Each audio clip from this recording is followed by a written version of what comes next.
You get the atmosphere. I mean, I did find it harrowing. I mean, Did you find it harrowing? I did.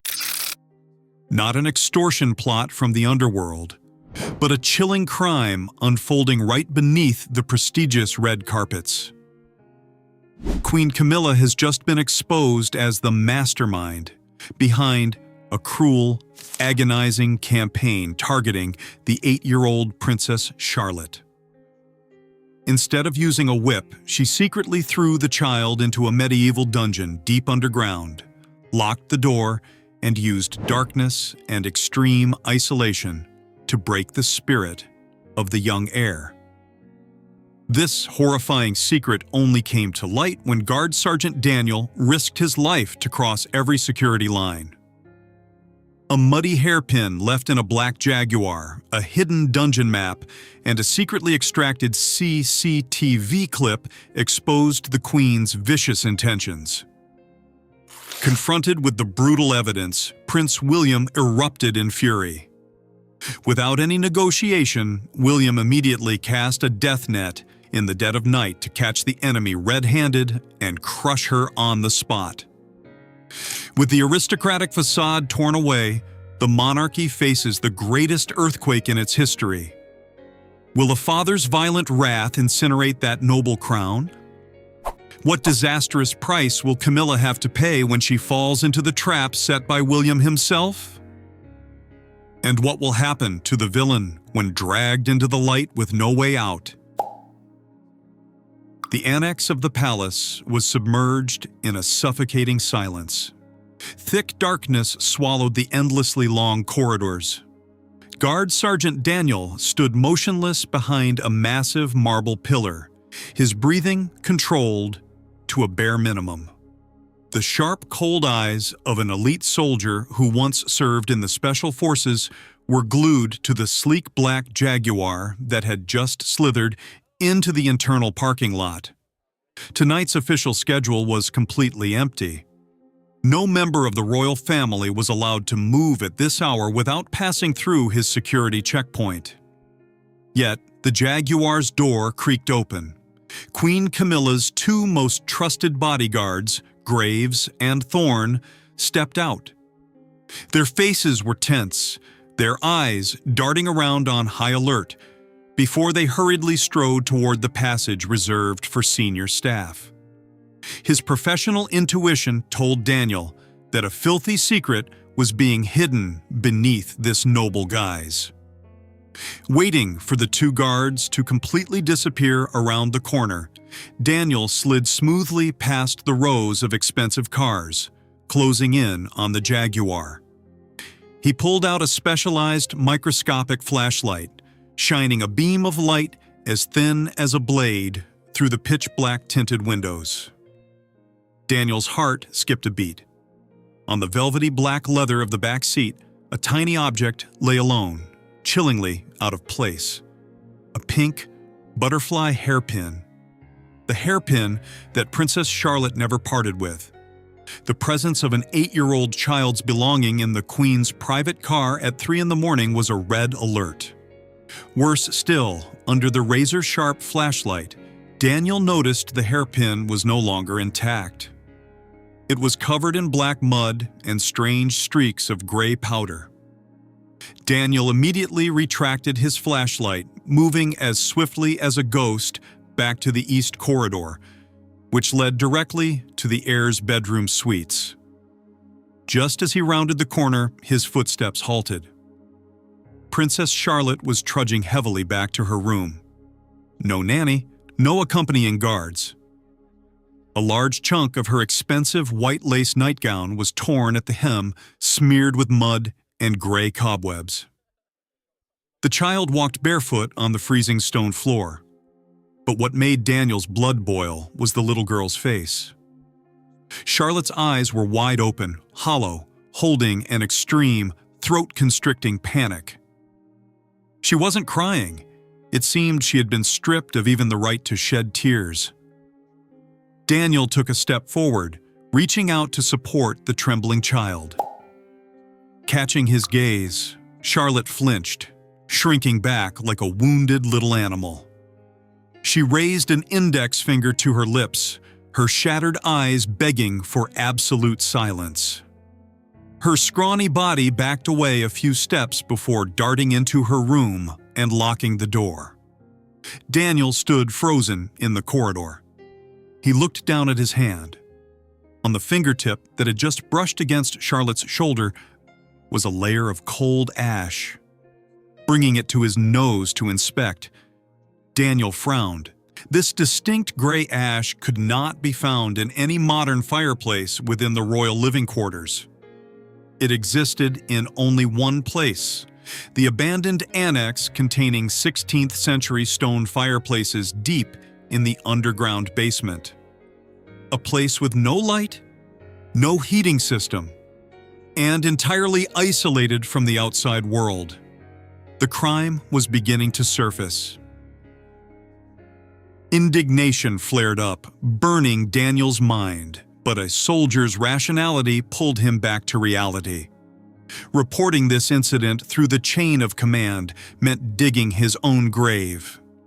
The head of security was personally promoted by Camilla. The entire communication network was under the control of the Queen's faction.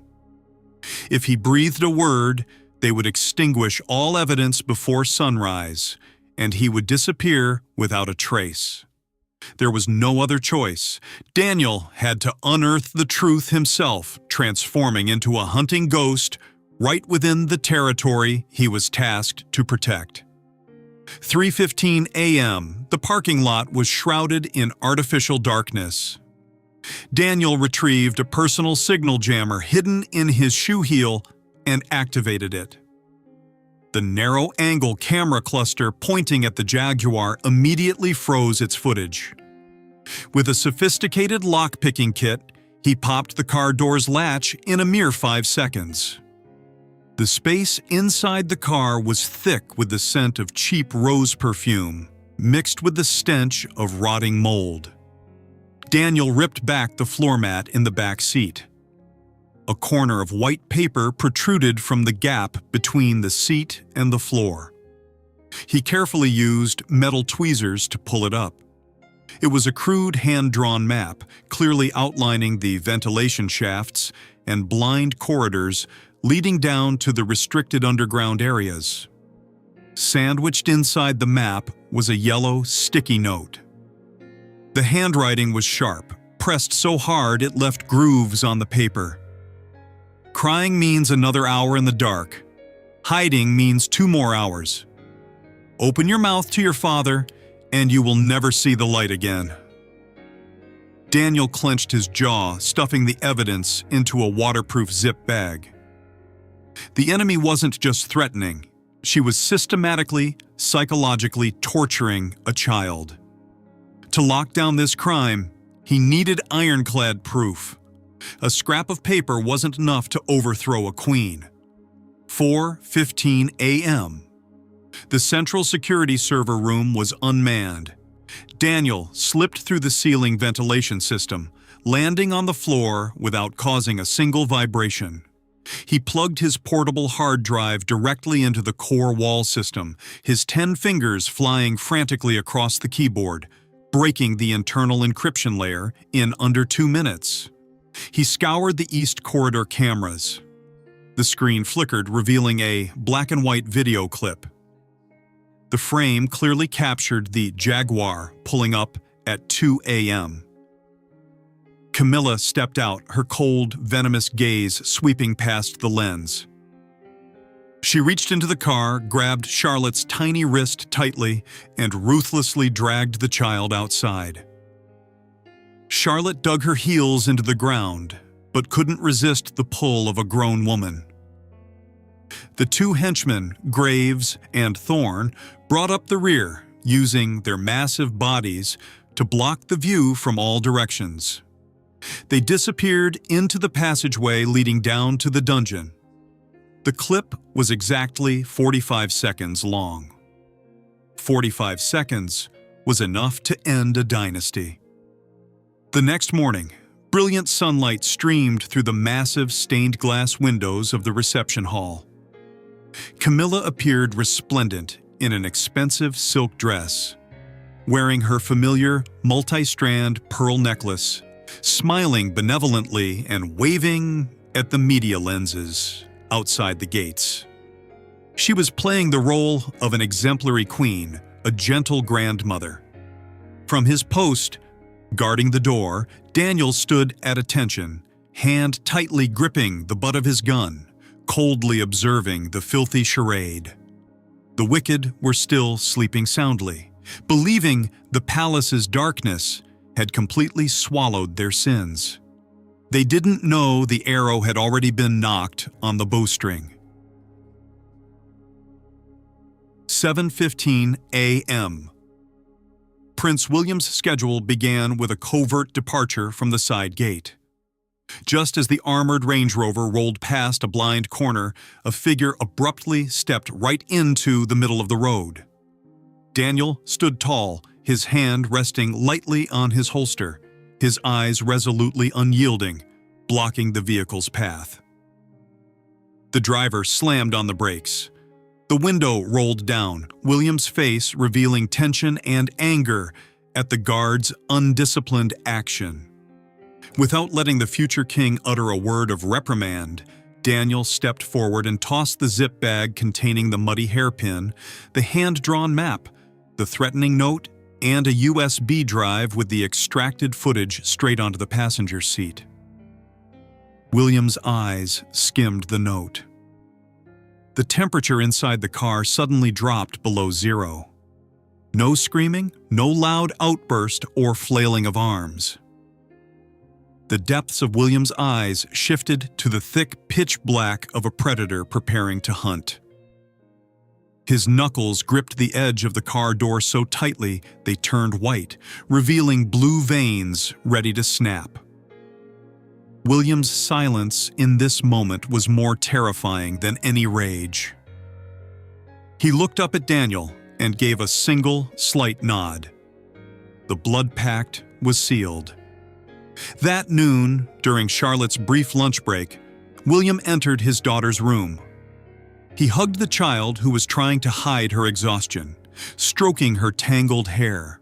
With a swift, sophisticated motion honed from his years in the military, William pressed a microscopic tracking chip, a specialized military device only half the size of a grain of rice, deep into the rubber sole of her leather shoes. Everything was ready for a deadly trap. 11 p.m. A quiet atmosphere enveloped the left wing. In the lavish living room, Camilla raised a glass of red wine, smiling smugly at her two henchmen, Graves and Thorne. She signaled them to prepare to repeat the lesson to break the stubborn child's will. She believed she was in complete control of this chessboard of power. At the same time, in a dark, unlit room, William held a tablet in his hand. A tiny red dot began blinking on the tracking screen. It left Charlotte's bedroom suite. It turned into the east corridor. It began to descend below ground, exactly following the route on the hand-drawn map Daniel had found. William and Daniel began to move. They tailed closely behind, completely invisible in the dark, their footsteps leaving not the slightest sound. The two descended rusty, moss-covered stone steps. The surrounding air was thick with the smell of mold, rotting earth, and the chill of forgotten centuries. The medieval dungeon level appeared before their eyes.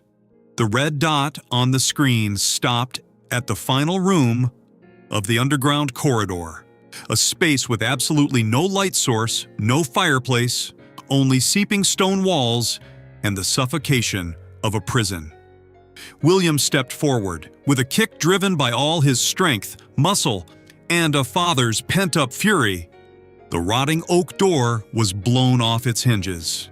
The high-powered flashlight in Daniel's hand swept straight inside, tearing through the darkness. The scene before their eyes would make the blood freeze in anyone's veins. In the corner of the room, on the damp ground, Charlotte was curled up, hugging her knees tightly, her whole body violently shivering but her lips bitten till they bled to keep from crying out. Camilla jumped, dropping the mantel lamp in her hand to the ground. Her face twisted in terror. The two henchmen, Graves and Thorne, hastily reached to draw weapons from their belts. But Daniel was a beat faster, the black muzzle of his gun aimed squarely at the center of the largest man's forehead. His eyes were cold as ice, ready to pull the trigger if they dared to move. Backed into a corner, Camilla squinted against the blinding light, trying to salvage the last shred of her illusory authority. She stood up straight, tilted her chin, and hissed, "That eyesore of a girl needs to learn to be tough. I am teaching her how to survive in this weak royal family. Do you dare to be insolent to your queen?" William stepped over the threshold, crushing the remains of the mantel lamp under his heel. He pulled out a phone from his pocket, already in video recording mode with the flash on, and shoved the lens close to the face that was turning pale upon realizing the irreversible trap. "You just dug your own grave," William gritted out word by word, his deep voice carrying absolute destruction. The hunter had been caught in the trap. No negotiations took place. No secret compromises were made to protect hollow royal honor. The crime had been caught red-handed, and the punishment had to match its level of cruelty. William swung his hand, ripping away the multi-strand pearl necklace dominating Camilla's neck. The string snapped. The precious pearls that were once symbols of pride and power scattered, rolling across the filthy, mud-covered stone floor of the dungeon. Camilla stumbled back, both hands clutching her bare neck, her face contorted with panic and bitter humiliation. In that very instant, Daniel struck like lightning. He took down the henchman Graves with a vicious knee strike to the groin, sending the man crumpling to the ground, twitching. With a masterful spin, Daniel twisted Thorne's arms behind his back, using his weight to pin him down. A dry crack of dislocated joints echoed out. The two dirty bodyguards who once threatened a child were now forced to their knees on the cold ground, their hands cuffed tightly, unable to move. William put away his phone and hurried to the corner of the room. He scooped Charlotte up with one arm, pressing her face tightly against his sturdy chest, using his coat to completely shield the child's vision from the sordid scene around them. Simultaneously, the dark shadows of the internal Special Forces team, secretly summoned by William himself, swarmed down the dungeon stairs fully armed. Camilla had no chance to explain. She was not allowed to return to her bedroom to pack her belongings, nor allowed to bring any assets, not even the rings on her fingers. Two special ops soldiers grabbed the hopelessly struggling woman by the armpits, dragging her forcefully out the back door of the palace into the pitch-black night. An airtight, armored black van with no license plates and no royal crests was already idling, waiting. The iron doors slammed shut, locking the wicked woman into the cramped, dark space. The vehicle sped off, carrying the fallen woman to a secluded, isolated house deep in a desolate highland. An isolated fortress with no phone signal, no servants, entirely stripped of her status. She was completely erased from the royal family in absolute silence. The next morning, brilliant morning sunlight shone down the palace corridors, sweeping away the remnants of the filthy darkness. Daniel stood at attention in front of Charlotte's bedroom door. On his epaulets, brand new insignias sparkled, reflecting the sun. There were no disciplinary actions for disabling cameras, picking a car lock, or bypassing the chain of command. Instead, he was officially promoted to commander of the princess's personal guard, holding absolute security authority around her. The wooden door slowly opened. Charlotte stepped out. A pristine new dress, her hair neatly combed and pinned with a new butterfly hairpin. She looked at Daniel, the corners of her lips curling into a reassured, radiant smile. Her first smile after days of tormented suffering in the dark. The wicked had been crushed. Justice was restored by the iron hands of true protectors. Charlotte was safe. The greatest enemy had been banished in ultimate disgrace. Everything seemed to have closed with an absolute victory for the righteous, extinguishing the toxic seed within the royal family. What do you think about this punishment? Is stripping away everything and exiling Camilla in the silent dead of night the most cruel sentence, or does she deserve to be thrown before the public to endure the humiliation of millions of people? Share your thoughts with us in the comment section. Remember to like, share, and subscribe for more. Also, click the next video showing on your screen. You will enjoy it.